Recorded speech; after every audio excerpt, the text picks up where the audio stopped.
ধন্যবাদ। আমি অ্যাডভোকেট আব্দুল মোতালেব, ঢাকা জজ কোর্ট। এখানে যখন আমরা ফাইলিং করতে আসি, ফাইলিং করার পর থেকেই শুরু হয় আসলে বিভিন্ন রকমের সমস্যা। প্রথম পর্যায়ে যেটা ফাইলিং করার পরেই ফাইলিং যে নাম্বারটা, নোটিশ, এই জায়গায় যারা আছে তাদেরকে যদি তাদের খরচ না দেওয়া হয়, এই নোটিশ জীবনও যায় না। এরপরে যায় হলো তদন্ত প্রতিবেদন। তদন্ত প্রতিবেদন কানুনগো সাহেবের কাছে যায় অথবা সার্ভেয়ার সাহেবের কাছে যায়। এই যখন সার্ভেয়ার সাহেবদের কাছে যায়, তখন সার্ভেয়ার সাহেবদেরকে যদি মানে নির্দিষ্ট পরিমাণের কোনো টাকা না দেওয়া হয়, তাহলে এই তদন্ত প্রতিবেদন ওরা আসে না। একটার পর একটা সময় প্রত্যেকটা ডেট ঘুরতেই থাকে, কিন্তু কোনো তদন্ত প্রতিবেদন আসে না। এই বিষয়ে এসিলেন্ডেরও কোনো বিষয় না, উনি মানে যথা নিয়মেই তারিখ দেয়, এসিলেন্ডের প্রতিবেদন আসে না, মানে সার্ভেয়ার সাহেবের প্রতিবেদন আসে নাই, আমার কিছু করার নেই, এরকমই হইতে থাকে। কোনো অ্যাকশন এই বিরুদ্ধে তাদের বিরুদ্ধে থাকে না। এরপরে যাই হোক, তাদেরকে তাদের কাছ থেকে প্রতিবেদন নেওয়ার পর কানুনগো সাহেব প্রতিবেদন দেওয়া হয়। কানুনগো সাহেবের সেই একই, যতক্ষণ তাদেরকে তাদের চাহিদা মতন তাদেরকে এখানে তাদেরকে টাকা দেওয়া না হয়, ততক্ষণ পর্যন্ত ওই প্রতিবেদনও আসে না। এরপরে আসে রায়। যদি রায়ের আসে, সেই রায়ের পরেও সেখানে রায় লিখতেও টাকা দেওয়া লাগে। সর্বোপরি কথা হচ্ছে যে এইখান থেকে কোনো একটা জিনিস যদি আমাদেরকে মামলা মোকদ্দমা করে যদি কোনো একটা সাধারণ যে বিষয়টা, এখানে তো আর বড় মামলাগুলো হয় না, একেবারে সামান্য যে জিনিসগুলো, কিন্তু সামান্য জিনিসগুলো এখান থেকে বের করতে গেলে, এখান থেকে যে রায়ের মাধ্যমে বের করা যায়, নামজারির যে বিষয়গুলো থাকে, নামজারি একজনেরটা আরেকজন কেটে নিয়ে যায়, এই বিষয়গুলো যখন মিসকেস হয়, এগুলো সামান্য যে জিনিসগুলো, এই জিনিসগুলো বের করতে গেলে এখান থেকে সময় লেগে যায়, 1.5-2 বছর লেগে যায়, এবং একটা ভালো একটা অ্যামাউন্ট লাগে। এছাড়া এটা এখান থেকে বের হয় না। এখানে এই হলো এখানে আমাদের মূল সমস্যা। এছাড়া সাধারণ জনগণের কাছ থেকে আমরা যেটা দেখি এবং জানি, সেটা হচ্ছে যে তারা এখানে আসে, নামজারি করতে আসে। নামজারি করতে আসলে যদি তারা সরাসরি আসে, খুব কম তারা সরাসরি নামজারিটা পায়। কিন্তু তারা আবার এখানে একটা নিয়ম আছে, সেটা হচ্ছে লাইনে লাইনে একটা শব্দ আছে, লাইনে যদি দিয়ে দেয়, সেটা অল্প দিনে তারা পেয়ে যায়। আবার এখানে কিছু বিষয় আছে, সেটা হচ্ছে পিকে। এই পিকে শব্দটা শুনলেই সেটার একটা রেট বের হয়। পিকে বলতে বোঝায় আংশিক কিছুটা খাস আছে এবং কিছুটা ব্যক্তি মালিকানা আছে। এটার সংক্ষেপে তারা এখানে পিকে নাম দেওয়া হয়েছে। এটাতে সাধারণ জনগণের প্রচুর টাকা লাগে। সে যখন আসে, সাধারণভাবে সে যখন সরাসরি আসে, কোনো দিনও সে এটার খারিজ পায় না, কিন্তু যখন বিভিন্ন লাইনে আসে, ঠিক তখনই এটার নামজারিটা পায়, এবং এটার জন্য তাদেরকে হিউজ একটা অ্যামাউন্ট তাদের ব্যয় করা লাগে। আর একটা বিষয় হচ্ছে, আমি একটা মামলা আমি দেখেছি যে আমার মামলা নাম্বার ছিল 126/24 রিভিউ। সেই মামলাটায় একবার আদেশ হয়ে যায়। রিভিউ মামলা সাধারণত নিয়মিত রিভিউর এগেনস্টে কখনোই রিভিউ হয় না। তারপরে আবার বিবাদীরা এখানে আবার রিভিউ করে, সেই রিভিউ আবার 4-5টা ডেট চলে, সেটার আবার আদেশ হয়। আমরা সেটা নকল তুলে আমরা সেটা এডিসি অফিসে ফাইল করি, কিন্তু ফাইল করার পরেও আমরা এখান থেকে এলসিআরটা যায় না। এলসিআরটা না যাওয়ার কারণকে আমরা এখানে এসে জিজ্ঞেস করি, কি ব্যাপারে এলসিআর আসতেছে না কেন।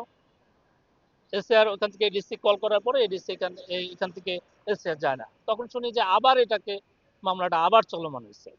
আমরা শুনানি করি যে এরা কোন আইনে শুনানি, কোন আইনে এটা হচ্ছে, কিন্তু এটা সদুত্তর আসলে ওনারা দিতে পারেন নাই। কিন্তু তারপরে মামলাটা চলছে, আরো প্রায় 6-7টা ডেট চলছে। তারপরে এডিসিতে এখানে বিভিন্ন রকমের আসলে অনিয়ম চলে। এই অনিয়মটা আমরা চাই না যে আসলে মানুষ এখানে কোনো অনিয়মের শিকার হোক। বাংলাদেশ সরকার, বর্তমানে বিএনপি সরকার চাচ্ছে যে ভূমি অফিসগুলো যেন জনগণ যেন একদম নির্বিবাদে তাদের সুবিধাটা পায়। সরকার সে যে সুবিধাগুলো দিচ্ছে, সেই সুবিধাগুলো জনগণ পায়, কিন্তু অফিসের কিছু অসাধু এবং কিছু উমেদার, এদের কারণে, অসাধু কর্মকর্তা এবং উমেদারের কারণে মূলত আসলে তারা এই জনগণ এই সুবিধাগুলো পাচ্ছে না।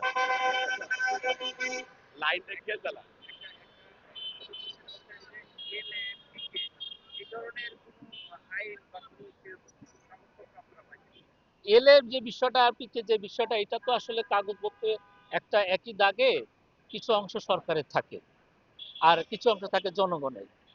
বিষয়টা হলো এরকম যে একটা দাগে যদি 200 শতক জায়গা থাকে, তো সব তো আর সরকারের না।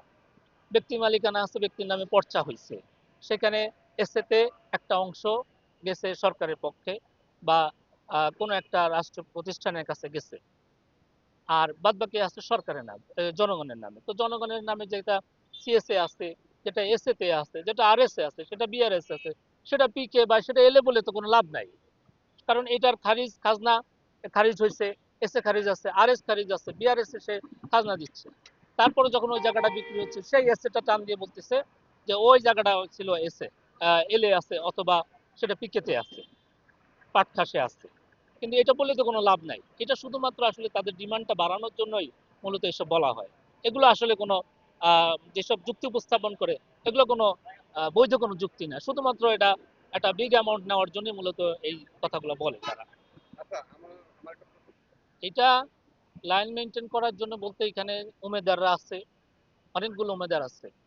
যেমন আমরা এই অফিসে যখন আসি, প্রত্যেকটা অফিসে আমরা দেখি যে এই অফিসে কয়জন কর্মকর্তা আছে যারা সরকার কর্তৃক রেভিনিউ পায়, এরকম একটা তালিকা থাকে। এখানে সেই তালিকা নাই, এবং এই তালিকা না থাকার কারণে এখানে কে সরকারি কর্মকর্তা, কে উমেদার, কে সরকারি রেভিনিউ পায়, সেটা তো আমরা জানতে পারতেছি না। যার কারণে সবাই দেখেন, সরকারি নথি একটা সংবেদনশীল নথি, এবং এগুলো যে কেউ ধরতে পারে না। কিন্তু এখানে এসে আমরা দেখতে পাই যে কে যে আসলে সরকারি, কে যে বেসরকারি, সেটা বোঝার কোনো উপায় থাকে না। এই যে উমেদাররা মানে যেভাবে মন চায় সেভাবে ফাইল নড়াচড়া করতেছে, তারা সেভাবে টাকা লেনদেন করছে জনগণের কাছ থেকে। জনগণ তো আর জানে না তারা সরকারি কর্মকর্তা নাকি তারা উমেদার, এটা তো আর জনগণ জানে না। এই তালিকাটা যদি দেওয়া হইতো, তাহলে এই সুযোগটা আর পাইতো না তারা। লাইনের বিষয়টা হচ্ছে এখানে যারা নৈশ প্রহরী আছে, মানিক, যতটুকু আমি জানি যে মানিক, সেই মূলত উমেদারদের মাধ্যমে এই একটা চক্র তৈরি করছে। এই চক্রটি এই কাজগুলো সবসময় করে, যে তাদের কাছে খারিজ দিলে তারা, এটা প্রতিবেদনও আসছে এর আগে, কালের কণ্ঠতে প্রতিবেদন আসছে যে এসিল্যান্ডের আইডি তারা নিয়ে তারা এই কাজগুলো করে, নামজারিরা করে ফেলে তারা।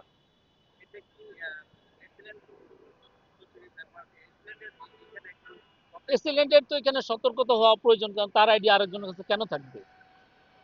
এটা তো কোনোভাবেই যুক্তিযুক্ত না।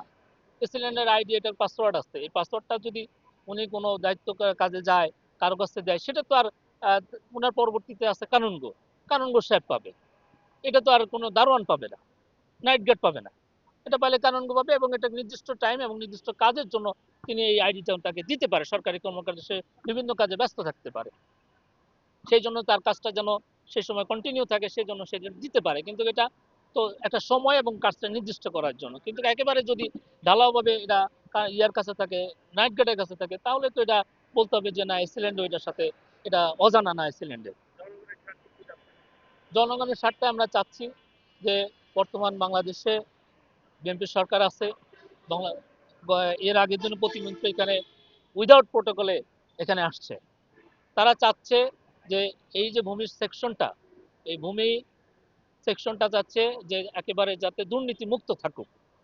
এখানে আরেকটা উল্লেখযোগ্য বিষয় হচ্ছে, দেখেন ভূমি সেকশনটা এই দুর্নীতির কারণে গত সেশনের যা ভূমিমন্ত্রী ছিল, তার 360টা বাড়ি পাওয়া গেছে। এখন বর্তমান সরকার চাচ্ছে যে এই ধরনের ভূমি সেকশনটা জানি, এই ভূমি সেক্টরটা যাতে কোনো প্রকার দুর্নীতিগ্রস্ত না হয়।